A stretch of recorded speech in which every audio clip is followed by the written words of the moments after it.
Olá, bom dia amigos e amigas do canal Dica de Hoje. Estou gravando o vídeo de hoje de sábado, que é um vídeo normalmente de macroeconomia, ainda na segunda-feira, logo depois da Arábia Saudita avisar que ela vai aumentar a produção dela de petróleo, que pode atingir até 10 milhões de barris diários, o que fez o preço do barril de petróleo despencar no cenário internacional. Inclusive o preço do Brent chegou a cair 30% naquele dia, depois já ter vindo de uma queda de 10%.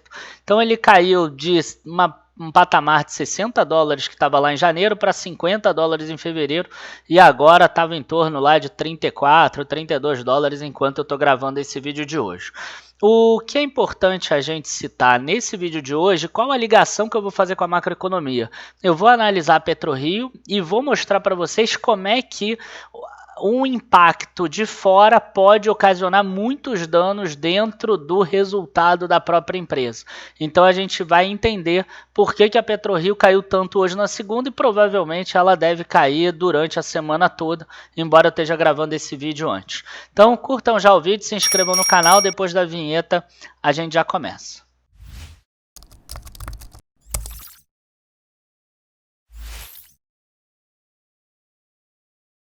Bom, gente, vamos começar aqui já no release da PetroRio, e a gente tem aqui uma parte que eles chamam de desempenho operacional.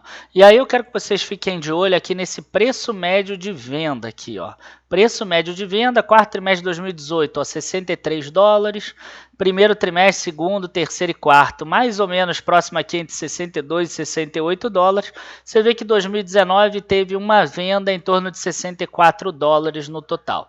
Tá? Aí o que a PetroRio fez? Ela vendeu aqui em torno de 6 milhões e 300 mil barris de petróleo a 64 dólares, sendo que o dólar médio aqui estava em torno de 3,95. Então a gente consegue fazer uma conta aqui um pouquinho rápida, né? Vamos, 6 milhões e 400 mil barris vezes 64 dólares vezes 3,95, por exemplo, a gente deve ter uma receita em torno de 1 bilhão e 600 milhões no ano. Aí a gente vai lá no final, na demonstração de resultado, a gente vê aqui 1 bilhão 644 milhões, né, de receita, mais ou menos bate com aquela conta que a gente fez uma conta bem rápida, e aqui a gente vê que ela ainda tem o campo de Manati, né, que é um campo de gás, 109 milhões menos 20 milhões, isso aqui dá a diferença de 80 milhões mais ou menos que a gente viu na receita líquida.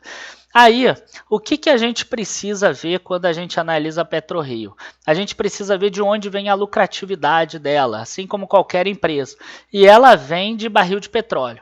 Eu acho que a partir desse momento, vocês vão concordar comigo que ela não tem ingerência no preço de venda. Nem a Petrobras tem ingerência no preço de venda, nem a Saudi Aramco da Arábia Saudita consegue determinar exatamente qual vai ser o preço do barril do petróleo, porque ele é determinado pelo mercado internacional. Então você tem que estar preparado, na verdade, uma empresa igual a Vale, que é minério, igual a Suzano, que é celulose, igual a PetroRio, a Petrobras, que é aqui petróleo, elas precisam estar preparadas para conseguir produzir com o menor custo possível.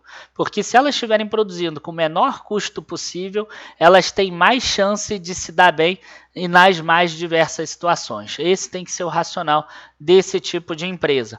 E a gente vê que a PetroRio tem tentado, pelo menos, fazer o dever de casa. Ela tinha um lifting cost, né, que é o custo de extração e produção do petróleo, de 44 dólares, e ele caiu para 19 dólares. Agora, 19,7 dólares dividido por 64 dólares do barril, a gente tem aqui em torno de 30% de lifting cost. Só que as pessoas esquecem que lifting cost é só o custo de extração e produção. Eles não colocam aqui a depreciação e amortização, eles não colocam a amortização do novo CPC lá, 06, 139 milhões, eles não colocam royalties e participação especial, que é o que paga-se para a União, 143 milhões, é isso mesmo, quase 10% vai para a União, vai como royalties e participação por poder estar explorando o petróleo da terra, que é um bem do Brasil, né? Um bem do governo federal. Então, quando a gente soma tudo isso, a gente vê que o valor que foi gasto em custos dá 991 milhões. E quando a gente pega 991 milhões e divide por 1.644, a gente já tem 60% de custo e não apenas 30%. Agora vamos fazer o inverso. Vamos imaginar que o preço do barril do petróleo ele tivesse em 35 dólares, por exemplo, igual agora. Tá? Então, ao invés de botar preço médio de venda, igual a gente botou lá, 64 dólares, vamos botar 35. Tá? Então, essa conta aqui, que a gente fez antes, a gente vai botar 35 dólares. Então, ela vendeu 6.400.000 barris, vezes 35, agora o dólar está mais caro. Vamos imaginar dólar de 4,70. Ela teria uma receita de 1 bilhão e 52 milhões. Só que existe um custo aqui de 991 milhões. Então vocês conseguem perceber que a lucratividade dela foi toda embora, e depois disso ainda tem algo a mais, né? Porque isso é só parte de custos. Ela ainda tem aqui todas as despesas para pagar, e ela ainda tem aqui as despesas financeiras, porque ela fez muitos investimentos nos últimos meses, aí, principalmente aí nos últimos 2 anos. Inclusive anunciou um investimento novo em Tubarão Martelo 1 mês antes de ter todo esse problema. Então, o que vai acontecer? O que acontece? Vamos imaginar, por exemplo, esse investimento em Tubarão Martelo. A empresa comprou um FPSO novo, por um valor elevado, até mais novo, e que tem capacidade de produzir até 100 mil barris por dia. Hoje a produção dela está girando em torno de uns 30 mil barris dia. Se a gente já incluir a produção de frade inteira, que ela ainda está comprando da Petrobras, a gente tem que esse FPSO novo, que está lá no campo de Tubarão Martelo, que era da Domo, ele tem capacidade de armazenar 1.300.000 barris de petróleo, e na minha visão a PetroRio tinha tudo para chegar a 42 mil barris de petróleo lá no final de 2021, com campanha de perfuração de poços e etc, e etc. Agora, nesse valor, ela produz para ter prejuízo. Se ela não produzir, ela tem um prejuízo maior, porque ela tem que pagar tudo isso, tem toda a depreciação, tem toda a amortização, tem as despesas financeiras também. Então ela precisa produzir mesmo sabendo que ela vai ter prejuízo, para ter um prejuízo menor. E aí o que a gente tem? A gente tem que esse campo, por exemplo, que foi comprado agora de Tubarão Martelo, que tinha uma taxa de retorno maravilhosa lá, de 20%, porque ela ia conseguir inclusive reduzir o custo, ia entregar a FPSO que ela tem hoje em polvo, vai dividir as duas, isso tudo ela deve continuar fazendo, vai reduzir muitos custos, isso tudo hoje vai ter taxa de retorno negativa se a gente pegar todas as despesas, tá? Se a gente não pegar só EBITDA, por exemplo. E mesmo que a gente pegue só EBITDA, a gente viu, né? O preço total, né? O EBITDA por barril, ele estava sobrando 27 dólares a 62, 63. O preço do barril de petróleo caiu 30 dólares. Então, quer dizer, é até provável que ela tenha um EBITDA negativo também. Tá, porque aquele cálculo que a gente fez foi só de custo. Então, se a gente incluir mais despesa administrativa, despesa geral, a gente vai ver que, inclusive, o EBITDA dela nesse preço está negativo. Então, o que eu quis mostrar nesse vídeo de hoje? Embora ele não seja macroeconômico em si, ele é uma análise de uma empresa, sim, nem que seja uma análise pequena, a gente fez uma análise maior lá na área de membros, mas é importante para mostrar como o aspecto macroeconômico impacta uma empresa. É importante vocês verem como um investimento que fazia total sentido há 40 dias atrás, hoje ele já não faz mais. Vocês estão percebendo isso? Por quê? Porque o preço do barril do petróleo mudou. E é importante para a empresa, mesmo assim, se alavancar e continuar investindo, para no futuro talvez ela não ter um lifting cost de 19 dólares, ter de 16, porque aí vai facilitar para ela trabalhar talvez com o preço do barril de petróleo em 45. Aí vocês vão me perguntar assim, então vale a pena vender agora que a ação caiu? Nem sei se sábado ainda vai ter caído tudo ou se vai ter recuperado.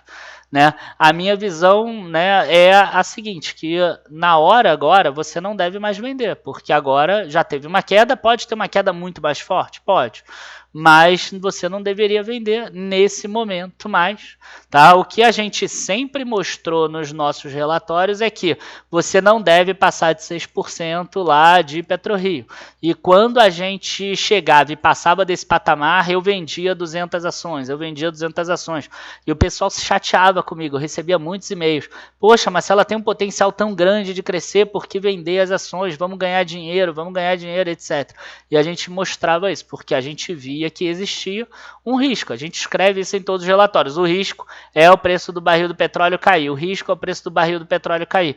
Mesmo o dólar subindo, vocês veem que não consegue compensar, né? Então, esse é o grande racional do vídeo de hoje. Mostrar que problemas macroeconômicos interferem dentro do negócio das próprias empresas, mesmo que a empresa esteja fazendo um bom trabalho. Tá? Isso quer dizer que a empresa ficou ruim? Não, a gente vai continuar analisando o lifting cost dela. Se o lifting cost dela continuar caindo, a empresa continua boa, mesmo que ela continue gerando prejuízo, mesmo que ela gere depois um EBITDA negativo e etc. Porque isso é que vai fazer depois, no momento de alta, ela se recuperar. Ah, então vale a pena comprar agora? Também não. Porque não se deve comprar no meio do furacão. Entendeu? Não se deve comprar no meio do furacão. O ideal é comprar um pouco mais caro depois, mas quando a volatilidade dessa ação específica, ou da própria Petrobras, ou da Enalta, também serve. Tá? Esse vídeo de hoje serve para a Petrobras e para a Enalta também.